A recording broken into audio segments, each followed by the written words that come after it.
Well, the Edmonton Oilers kick off this back-to-back road trip here at the United Center, and we get to kick off Game Keys with Bob Stauffer. Bob, thank you so much for being here. And based on morning skate, we got a couple things to talk about. Specifically, Andrew Mangiapane stepping back into the lineup for the first time since New Year's Eve. We'll get to number 88 in just a moment. I want to ask you about the production we've seen from the Oilers' second line. Leon Draisaitl, Kasperi Kapanen, Vasily Podkolzin, they've combined for 13 points during that time.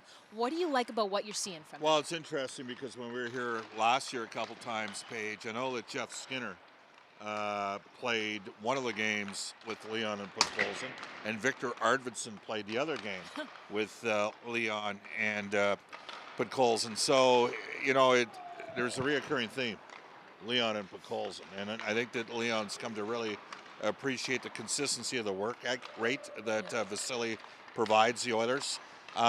But Kapanen gives Edmonton a different dimension because of his tempo and pace and his physicality, which when Edmonton claimed him on waivers from St. Louis, I didn't see Kasperi as a really physical winger.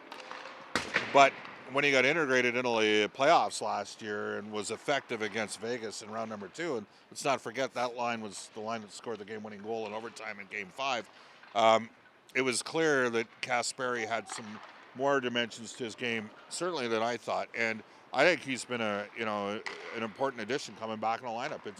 It's stabilized the second line, and obviously you got Nugent Hopkins and Hyman playing with Connor McDavid. That's as good a number one line as there is in the league, but it's a completely different type of second line because Leon's ability to protect the puck, the physicality of Podkolzin, who leads the team in hits, and the fact that Kapanen can get in on the forecheck as well.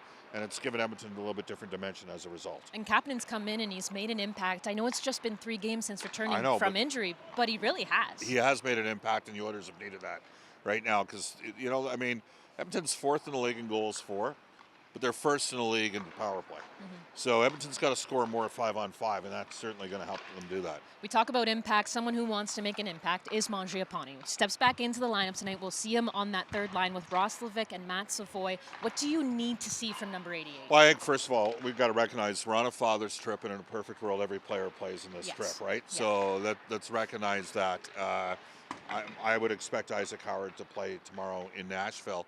Mangiapane's just got to get something going right for him. I mean, this is a guy that's an NHL player. It's been a tough go so far here in Edmonton. These things happen sometimes. One of the things that occurs in Edmonton is the first unit power play is so good. Yep. You don't get a lot of sugar time on a second unit.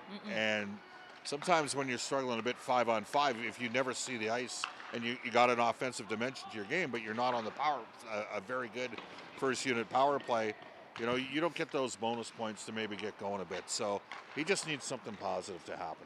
Now, the Oilers are facing the Blackhawks, who have went 5-1 in their last 6. A big part of that has been how well their special teams are performing. Their power play, 42% during that time, and penalty kill has also been perfect. But what are you noticing about the Blackhawks and what the Oilers need to be aware of? Well, Edmonton's 9-1 in their last 10 games against Chicago, and I think the Oilers have played well in one of those games. Like, the games are always contested. They've got Connor Bedard back, who we know is a special player, can really shoot the pill.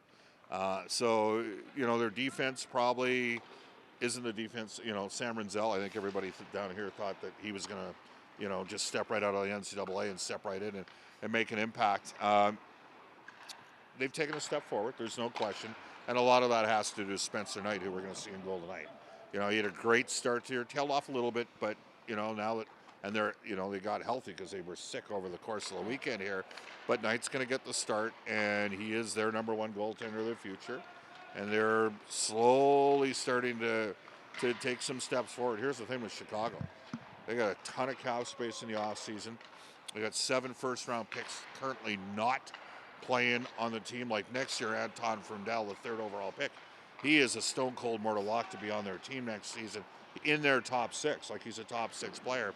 So they're gonna continue to get better.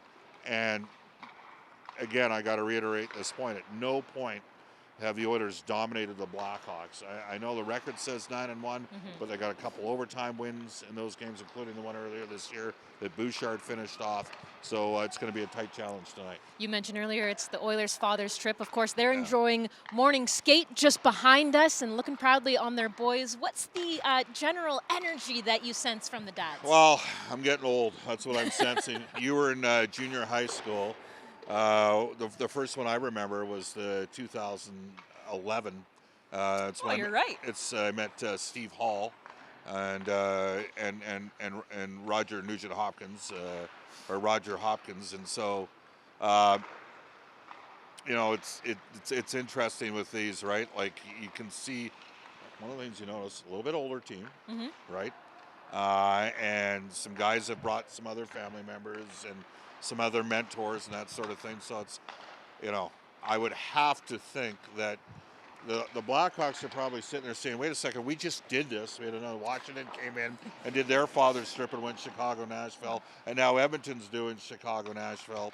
But I would be very surprised if the Oilers did have a lot of energy. Obviously the guys are going to, the dad's going to have a good time too. Yeah.